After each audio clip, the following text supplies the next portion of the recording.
रख तू राह पर दो चार ही कदम, रख तू राह पर दो चार ही कदम, रख मगर जरा तबीयत से, कि तेरी मंजिल तेरे पास चलकर खुद आएगी, कि तेरी मेहनत ही तेरी तकदीर बदल सकती है। दोस्तों, मैं श्याम सुंदर पाठक आज आपको ये बताना चाहता हूं कि जिस भी क्षेत्र में आपने अपना करियर चूज किया है या चूज करने वाले हैं, आपको किन बातों का ध्यान रखना है ताकि आप हर कीमत पर कामयाब हो पाएं। दोस्तों, जिंदगी भी एक गेम की तरह है।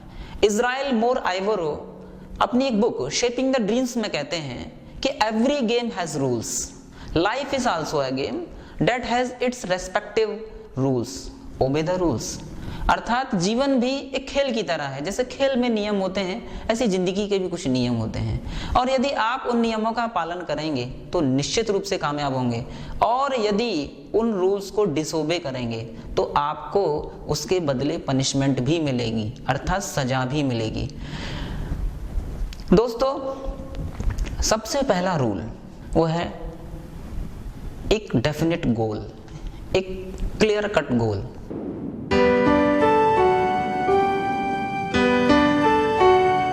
आप सबसे पहले एक डेफिनेट गोल चुनिए।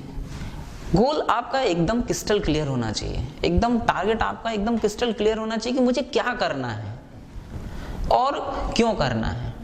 जनरली क्या होता है कि हम लोग अपने गोल को ही स्पेसिफाई नहीं कर पाते कि आखिर हमें करना क्या है, और हर चौथे पांचवें दिन, कभी 10वें दिन हम अपने डिसीजन चेंज करते रहते हैं, अपने टारगेट को चेंज करते रहते हैं। इसलिए अपने सबसे पहले आप ये फिक्स कीजिए कि मुझे करना क्या है, और जो कोई भी आप गोल चूज कर रहे हैं उसमें कुछ बातों का ध्यान रखिए। गोल चुनते समय आप जो है इस बात का ध्यान रखिए कि वो गोल अचीवेबल है या नहीं। लेकिन इसका मतलब ये नहीं है कि आप छोटा गोल चुन लें। कलाम साहब कहते हैं कि आदमी को कभी भी छोटे गोल्स नहीं चुनने चाहिए, हमेशा बड़े सपने देखिए, बड़े टारगेट चुनिए, और उन बड़े टारगेट को पूरा करने के लिए अपनी पूरी ताकत झोंक दीजिए।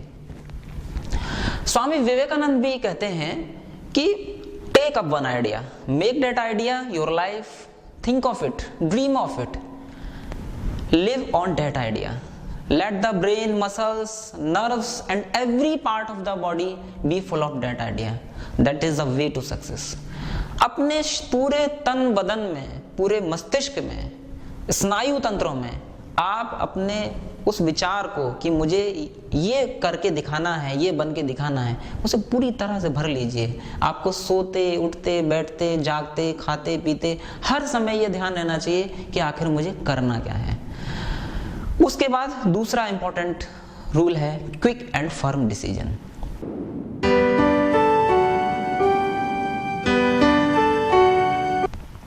क्विक इसलिए दोस्तों क्योंकि हमें पॉजिटिव विचार मिलते तो रहते हैं, लेकिन क्विक निर्णय ना लेने के कारण वो पॉजिटिव विचार, वो पॉजिटिव थॉट्स अनुपयोगी हो जाते हैं।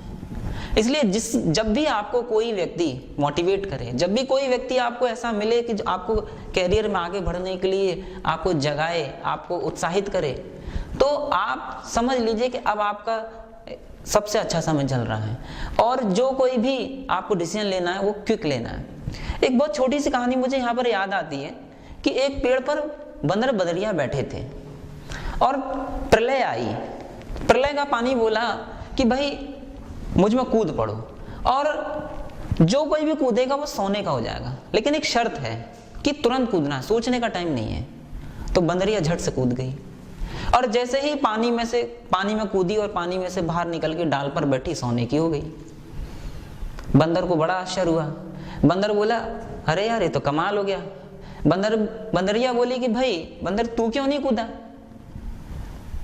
बंदर बोला मैं देख रहा था ये पानी सच कह रहा है कि झूठ कह रहा है। बंदरिया बोली कि मान लो ये पानी सच झूठ ही कह रहा था और तू कूद ही जाता तो क्या बिगड़ जाता?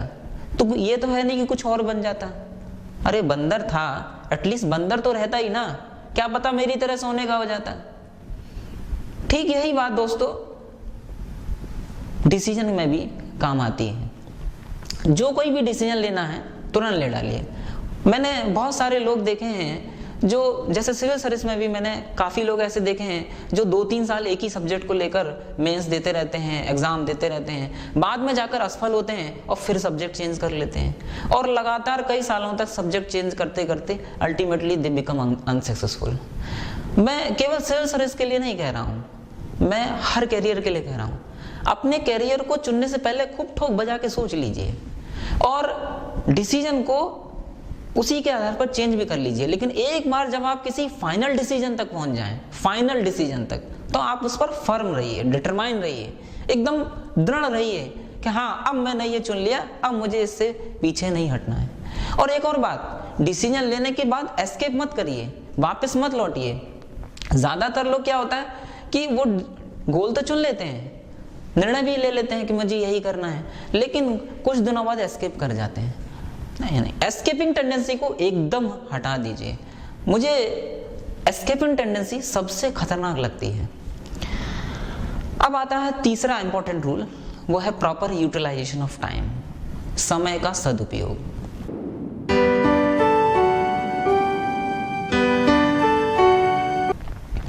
दोस्तों, पूरे विश्व में 2 शक्तियां सबसे बड़ी शक्तियां हैं, 2 पावर सबसे बड़ी हैं, एक विचार शक्ति और दूसरी समय शक्ति। दोस्तों, विचार शक्ति जो है वो सर्वोपरि इसलिए है क्योंकि जब भी हम कोई काम करते हैं या किसी काम को करने का निर्णय लेते हैं तो सबसे पहले एक विचार हमारे दिमाग में आता है और उसी जैसे ही वो विचार आता है उसी के हिसाब से हम अपने काम करने लगते हैं और जैसे हम अपने काम करने लगते हैं ठीक वैसे ही हमें रिजल्ट्स आने शुरू हो जाते हैं। तो सबसे इंपॉर्टेंट है आपका विचार। इसलिए हमेशा अपने आप को पॉजिटिव थॉट से भरे रहिए, उत्साह से भरे रहिए। लेकिन उसके बाद दूसरी इंपॉर्टेंट चीज है वो है यूटिलाइजेशन ऑफ टाइम। दोस्तों, इस दुनिया में जितने भी कामयाब लोग हुए हैं उनके लिए भी 24 घंटे फिक्स थे, आपके लिए भी 24 घंटे फिक्स हैं। उन्हीं 24 घंटों में कोई व्यक्ति अब्दुल कलाम जैसी ऊंचाइयां छूता है और कोई व्यक्ति असफल हो जाता है। अब आपको तय करना है कि आपको अपने उन 24 घंटे का किस तरह से सदुपयोग करना है। एक बात और, ज्यादातर स्टूडेंट्स मुझे जब मिलते हैं तो कहते हैं सर हमें तो पढ़ने के लिए बहुत टाइम ही नहीं मिलता, हम तो पूरे दिन स्ट्रगल ही करते रहते हैं, हम कैसे सफल हो पाएंगे। दोस्तों, एक बात मैं आपसे जरूर कहूंगा, ईश्वर हमें कभी भी ऐसी परिस्थितियां नहीं देता जिसमें हम कामयाब ना हो सकें। ठीक है, मैंने माना कि आपको कहीं ज्यादा दिक्कतों का सामना करना पड़ रहा है, लेकिन इसका मतलब ये तो नहीं है कि आप कामयाब नहीं हो सकते। देखिए, ऐसा नहीं है कि ज्यादा पढ़ने से आप सफल होंगे। यदि ज्यादा पढ़ने से, ज्यादा घंटा पढ़ने से सफल होते तो जो बच्चे ज्यादा पढ़ते हैं वो वही कामयाब होते। नहीं, ज्यादा पढ़ने से आप कामयाब नहीं होंगे, बल्कि आपको जितना भी समय मिला है आप उसका यूटिलाइजेशन करिए। आपको 3 घंटे मिले, आप अपने 3 घंटे को प्रॉपर यूटिलाइज करिए, पूरी ताकत झोंक दीजिए उस 3 घंटे में। आपको ईश्वर जरूर देगा, ये मैं आपसे कहता हूँ, गारंटी लेता हूँ इस बात की। ये मत सोचिए कि साहब हमें तो 15 घंटे, 20 घंटे, 10 घंटे मिल ही नहीं पाते हैं, हम कैसे कामयाब बनेंगे। आप ये मत देखिए, आप ये देखिए कि आपको टाइम कितना मिल रहा है और जितना भी टाइम मिल रहा है आप उसका प्रॉपर यूटिलाइजेशन करिए।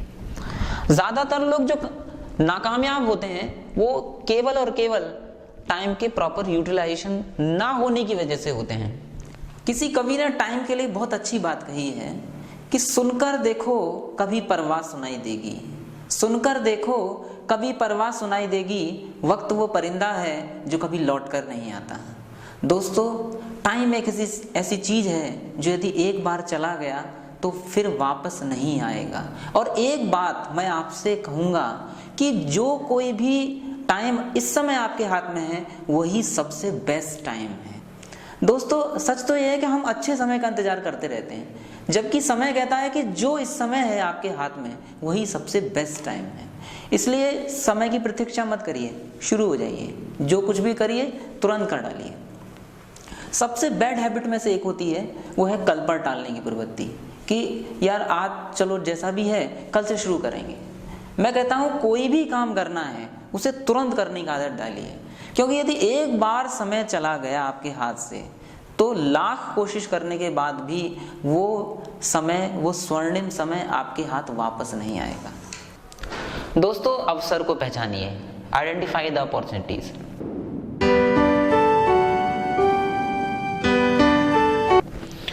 ज़्यादातर लोग मैंने ऐसे देखे हैं जो इसलिए असफल हुए कि वो हाथ आए अवसरों को पहचान नहीं सके, और कुछ लोग तो ऐसे होते हैं कि जरा सी बाधाएं आते ही, जरा सी प्रॉब्लम्स आते ही एकदम मैदान छोड़ के भाग जाते हैं। दोस्तों, मैं आपसे एक बात कहूँगा कि हर बाधा एक अवसर है। जितने भी कामयाब लोग हुए हैं उन्होंने हर प्रॉब्लम को, हर बाधा को, हर हर्डल को एक अपॉर्चुनिटीज के रूप में लिया है। आपको भी न केवल अवसर पहचानने हैं, अनुकूल अवसर पहचानने हैं, बल्कि जितनी भी बाधाएं आ रही हैं आपको उनमें से भी अपने लिए रास्ते चुनने हैं, तभी आप कामयाब हो पाएंगे। जितने भी कामयाब लोग हुए हैं उनकी यदि हम लाइफ हिस्ट्री उठा के देखें तो उनकी पूरी लाइफ हिस्ट्री में एक चीज सबसे बड़ी कॉमन है, और वो है उन्होंने छोटे छोटे अवसरों को पहचाना और उस अवसर से जो भी उनको संदेश मिला उस संदेश को उन्होंने ग्रहण किया और उसे अपने जीवन में उतारा और अपनी पूरी जिंदगी को बदल डाला। एक छोटी सी कहानी मुझे यहाँ पर याद आती है दोस्तों। एक पिता के 2 संतानें थीं। एक बहुत बड़ा उद्योगपति था, अरबपति आदमी था, और एक बहुत बड़ा शराबी था। एक पत्रकार ने ये निर्णय लिया कि मैं इन दोनों का साक्षात्कार लेता हूँ, इंटरव्यू लेता हूँ। तो वो सबसे पहले उद्योगपति के पास गया जो कि अरबपति था। उससे पूछा कि भाई आप एक बात बताइए कि आप इतने बड़े उद्योगपति कैसे बने? तो उसने कहा कि मेरे पिता शराब पीते थे, बहुत बड़े शराबी थे वो, तो मैंने बचपन से ही ये प्रतिज्ञा कर ली कि मैं कभी जीवन में शराब नहीं पीऊंगा, क्योंकि मैंने अपने पिता को बर्बाद होते हुए देखा और जो जो गलतियां मेरे पिता ने की वो मैंने नहीं दोहराई। चूंकि मेरे पिता भी एक बहुत अच्छे उद्योगपति थे, लेकिन उनकी उस बुरी आदत ने उनको बर्बाद कर दिया, तो मैंने उनके जितने भी अच्छे गुण थे उनको अपने अंदर समाया, अपने अंदर धारण किया और उनकी बुरी आदतों को मैंने त्याग दिया, और उसी के बदौलत आज मैं एक बहुत बड़ा उद्योगपति बन पाया। फिर वो पत्रकार दूसरे पुत्र के पास गया, उससे पूछा कि भाई आप इतने बड़े शराबी कैसे बन गए? तो उसने कहा कि भाई मैं इसलिए शराबी बन गया क्योंकि मेरे पिता भी शराब पीते थे। तो देखिए दोस्तों, एक ही पिता और उससे दोनों पुत्रों ने अलग अलग तरह से प्रेरणाएं ली। उन्होंने उसको अलग अलग तरह से उस संदेश को ग्रहण किया। आपको भी ये देखना है कि जो कोई भी बाधा आई है या अवसर आया है, क्योंकि मैं यहाँ पर फिर कहूँगा कि सफल लोगों के लिए हर बाधा अपने आप में एक अवसर है, और असफल लोगों के लिए यदि आप देखेंगे तो उनके लिए बाधाएं उन्हें सफलता से दूर ले जाती हैं। बिल गेट्स एक बहुत अच्छी बात कहते हैं। वो ये कहते हैं कि यदि आप गरीब पैदा हुए हैं तो ये आपकी गलती नहीं है। यदि आप गरीब पैदा हुए हैं तो ये आपकी गलती नहीं है, लेकिन यदि आप गरीब होकर मरते हैं तो ये आपकी गलती है। तो असफल होना बुरा नहीं है। जो कोई भी परिस्थिति मिली है, यदि आप बहुत पैसे वाले नहीं हैं तो परेशान मत होइए। यदि आपके पास बहुत अधिक संसाधन नहीं है, आपके पास बहुत अधिक सुविधाएं नहीं हैं कि आप कहीं जाके कोचिंग कर पाएं या कहीं आपको सुविधाएं ना मिल पाएं, तो आप सफल नहीं हो सकते। मैं दोस्तों आपसे कहूँगा कि आप बड़े से बड़े सफल लोगों के आप जीवन चरित्र को उठाकर देखेंगे तो आप पाएंगे कि उन्होंने अपनी जिंदगी की शुरुआत बहुत निम्न स्तर से शुरू की और बहुत उच्च स्तर तक पहुंच गए। इसलिए कभी शिकायत मत करिए, हर अवसर को पहचानिए कि वो अवसर आपके लिए जो आया है आप उसे सफलता में कैसे बदलेंगे, और खास तौर से तब जब बाधाएं आएं तो आप उनके पीछे छिपे हुए संदेशों को देखें। यहाँ पर एक छोटी सी कहानी मुझे और याद आती है थॉमस अल्वा एडिसन की। थॉमस अल्वा एडिसन जब बहुत प्रसिद्ध वैज्ञानिक बन चुके थे और सारी दुनिया में उनका नाम हो गया था, तो अपनी मृत्यु से कुछ वर्षों पहले उनकी प्रयोगशाला में आग लग गई और उनकी पूरी प्रयोगशाला धुआं करके आग के हवाले होने लगी। तो एक पत्रकार आया और वो थॉमस अल्वा एडिसन से कहता है कि एडिसन साहब, ये तो बहुत बड़ा नुकसान हो गया। तो एडिसन साहब बोले, अरे क्या नुकसान हो गया? ये तो अच्छी बात है, अच्छा हुआ। बोले क्यों? ये तो बड़ी बुरी बात है और आप कह रहे हो अच्छा हो गया। उन्होंने कहा नहीं, मेरी जितनी गलतियां थी वो जल के राख हो गई। तो देखिए उन्होंने जो आग लगी उसको भी एक अवसर के रूप में लिया। कितना पॉजिटिव एटीट्यूड था उनका।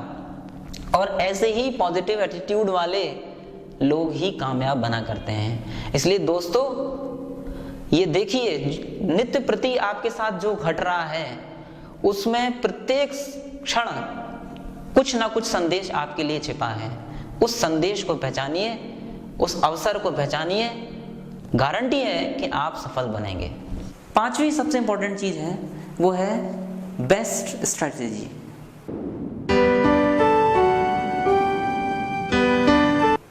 सर्वोत्तम रणनीति। दोस्तों ज्यादातर लोग डेफिनेट गोल के बावजूद, हार्ड वर्क के बावजूद सिर्फ इसलिए असफल हो जाते हैं क्योंकि वो बढ़िया रणनीति नहीं बना पाते हैं, अच्छी स्ट्रैटेजी नहीं बना पाते हैं।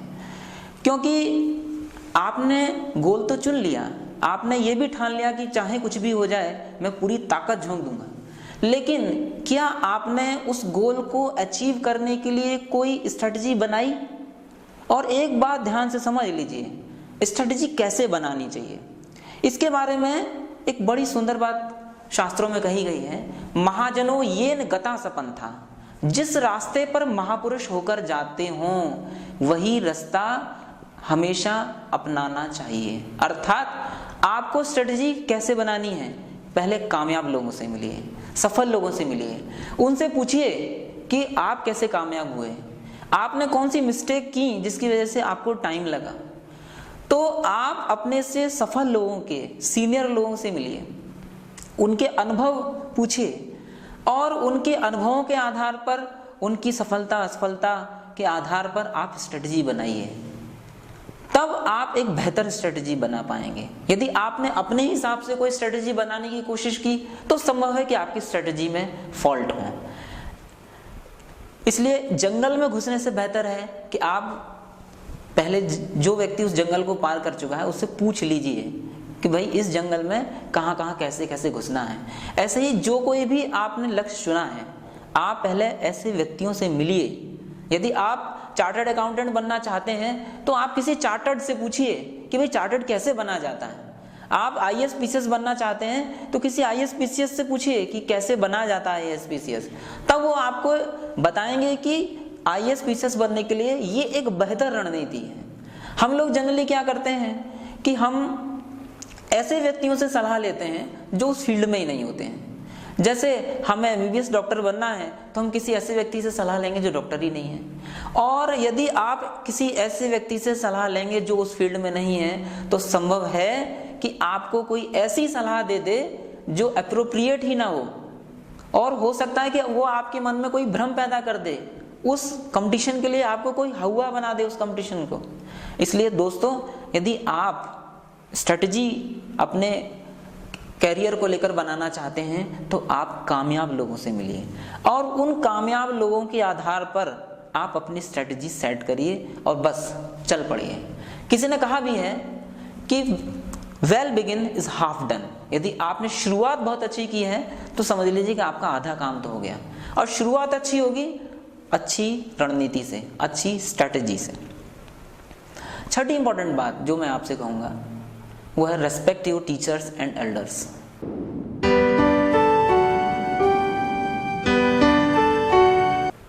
दोस्तों आजकल के जो युवा वर्ग हैं, मैं अक्सर करके उनमें ये हैबिट देख रहा हूं कि उनका जोर इस चीज पर तो है कि हमें ज्यादा से ज्यादा नॉलेज गेन करनी है, ओके, कैरियर बनाना है, लेकिन उनका इस चीज पर अभी फोकस नहीं है कि हमें अपने टीचर्स को भी रेस्पेक्ट देना है।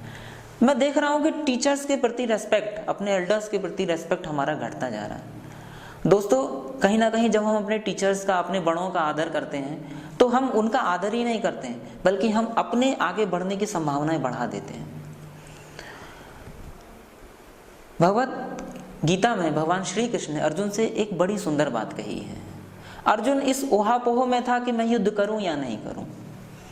तब वहां पर भगवान कृष्ण एक बात कहते हैं, क्या कि तद्दुदे प्रणिपातेन परिप्रश्नेन सेवया उपदेक्षन्ति ते ज्ञानम ज्ञानेन तत्त्वदर्शिना, कि हे अर्जुन तू क्या कर, तू किसी तत्वज्ञानी गुरु की शरण में जा और उन्हें श्रद्धा से प्रणाम कर नंबर 1।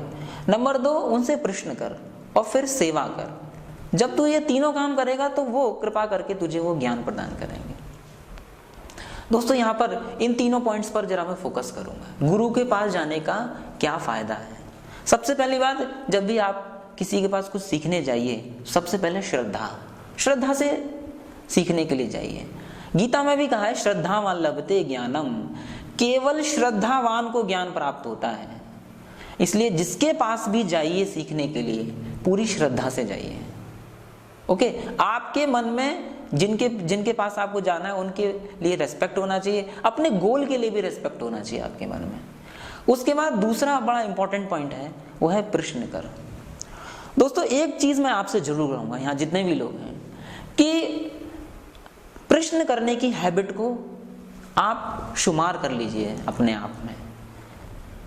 यदि आप जल्दी से जल्दी कामयाब होना चाहते हैं और ज्यादा कामयाब होना चाहते हैं तो इस हैबिट को अपने अंदर डालिए। क्या? प्रश्न करो। जितने भी कामयाब लोग हैं उनसे मिलिए और उनसे प्रश्न करिए। जिस फील्ड में आप जाना चाहते हैं उससे जुड़े हुए व्यक्तियों से मिलिए और ज्यादा से ज्यादा प्रश्न करिए। ऐसे ही टीचर से भी, यदि आप चाहते हैं कि टीचर से आप कुछ ज्यादा ले पाएं तो आप ज्यादा से ज्यादा क्वेश्चन करने की आदत डालिए। लेकिन क्वेश्चन करने का उद्देश्य सामने वाले की नॉलेज टेस्ट करना नहीं होना चाहिए, बल्कि आपका अपना कल्याण कैसे हो ये होना चाहिए। तो दोस्तों प्रश्न करने का उद्देश्य सिर्फ आपका अपनी भलाई हो। तीसरा है सेवा कर, अर्थात सेवा करने का अर्थ है जो कोई भी काम आपको मिला है उसे पूरी ईमानदारी से, पूरी शिद्दत से करिए। ये सोचकर करिए कि मुझे ये काम मिला है और मुझे अपना बेस्ट आउटपुट देना है, और फिर देखिए आप 100% कामयाब होंगे। इसलिए दोस्तों अपने टीचर्स का रेस्पेक्ट करना सीखिए, अपने से बड़ों का रेस्पेक्ट करना सीखिए। और एक और बात, केवल टीचर्स ही नहीं, आपको अपने कैरियर बनाने के दौरान जितने लोगों ने आपको सहयोग किया है उनके लिए भी आपके मन में रेस्पेक्ट होना चाहिए। आप देखेंगे कि न केवल आप कामयाब बनेंगे बहुत जल्दी, बल्कि आप ये भी देखेंगे कि आप उस कामयाबी को एंजॉय कर पाएंगे और ज्यादा से ज्यादा कामयाब होते चले जाएंगे। दोस्तों सातवां इंपॉर्टेंट पॉइंट है focus on overall personality development. संपूर्ण व्यक्तित्व विकास पर जोर दीजिए।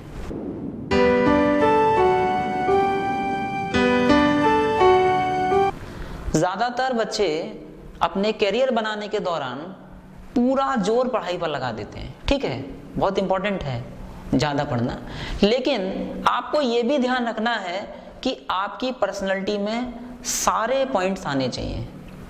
किसी कवि ने बड़ी सुंदर बात कही है कि खुशगवार महक सुर्ख रंगत पंखड़ियों की नजाकत, जब सारी चीज मिलती हैं तब गुलाब बनता है। दोस्तों न केवल आपको अपनी पढ़ाई पर फोकस करना है, बल्कि इस बात पर भी फोकस करना है कि आपको अपनी बात कैसे कहनी है, अपनी बात को कहने का ढंग, ये आपको कामयाब बनाएगा। जब इंटरव्यू लिया जाता है तब न केवल आपकी नॉलेज टेस्ट की जाती है, बल्कि आपकी ये एबिलिटी भी चेक की जाती है कि आप अपनी बात कहने में कितने हद तक कामयाब हुए हैं, अपनी बात को किस तरह से रखना है कि सामने वाला आपकी बात को एक्सेप्ट कर ले, आपकी बात को मान ले। तो हमें अपने व्यक्तित्व की एक एक पहलू पर, एक एक पॉइंट्स पर मेहनत करनी है। कैसे उठना है, कैसे बैठना है, कैसे अपने से बड़ों का रेस्पेक्ट करना है, कैसे अपनी बातें कहनी है, और आपकी जो बातें हों वो न केवल सुनने में अच्छी हों बल्कि सारगर्भित भी हों। तो कैसे कम बोलें लेकिन बहुत अच्छा बोलें, ये हैबिट भी आपको डालनी है। तो ये सारी चीजें जब मिलेंगी तब आप एक कामयाब व्यक्ति बनेंगे। एक बात और मैं आपसे कहूंगा दोस्तों, जब भी हमारे जीवन में कुछ भी अच्छा होने लगता है, हम ज्यादा पढ़ाई करने लगते हैं, हम बहुत खुश हो जाते हैं और सारी दुनिया में ढोल पीटने लगते हैं। एक बात मैं आपसे कहूंगा, ज्यादातर लोगों को मैंने इसलिए नाकामयाब होते देखा है कि उनके जीवन में जैसे ही थोड़ा सा नॉलेज का पोर्शन बढ़ने लगता है वो सारी दुनिया में उसको दिखाने लगते हैं। यहां मैं आपको जरूर चेक करूंगा, जरूर रोकूंगा। मैं कहता हूं आपसे कि तैयारी इतनी खामोशी से करिए कि सफलता शोर मचा दे। आप क्या कर सकते हैं ये दुनिया को मत बताइए, कर दिखाइए। कोई जरूरत नहीं आपको ये कहने की आप ये कर सकते हैं, ये कर सकते हैं, ये कर सकते हैं, ये तो करके ही दिखा देंगे। कोई जरूरत नहीं कहने की। आप जो कुछ भी कर सकते हैं उसे करके दिखा दीजिए, और जब आप सफल हो जाएंगे तो आपको बताने की जरूरत नहीं है, दुनिया को अपने आप पता चल जाएगा। दोस्तों, मैं आशा करता हूं कि आज जितनी भी बातें मैंने आपको बताई हैं आप उन्हें अपने जीवन में जरूर उतारेंगे, और यदि आपने उन्हें अपने जीवन में उतार लिया तो ये भी तय है कि आपको कामयाब होने से कोई नहीं रोक सकता। लेकिन दोस्तों, कुछ ऐसी मिस्टेक्स भी जाने अनजाने हम लोग कर जाते हैं जिनकी वजह से हम कामयाबी से दूर चले जाते हैं। आपके दिमाग में ये बात जरूर आ रही होगी कि वो कौन कौन सी मिस्टेक्स हैं। इसे हम नेक्स्ट वीडियो में जानेंगे। अंत में मैं आपसे ये कहते हुए विदा लूंगा कि चलते चलिए कि चलना भी दलीले कारनामी है। चलते चलिए कि चलना भी दलीले कारनामी है। जो थक कर बैठ जाते हैं वो मंजिल पा नहीं सकते। जो थक कर बैठ जाते हैं वो मंजिल पा नहीं सकते। दोस्तों, आशा करता हूँ कि ये वीडियो आपको कामयाबी दिलाने में उपयोगी साबित होगा। मैं श्याम सुंदर पाठक आपसे मिलता हूँ नेक्स्ट वीडियो में। धन्यवाद। Thank you.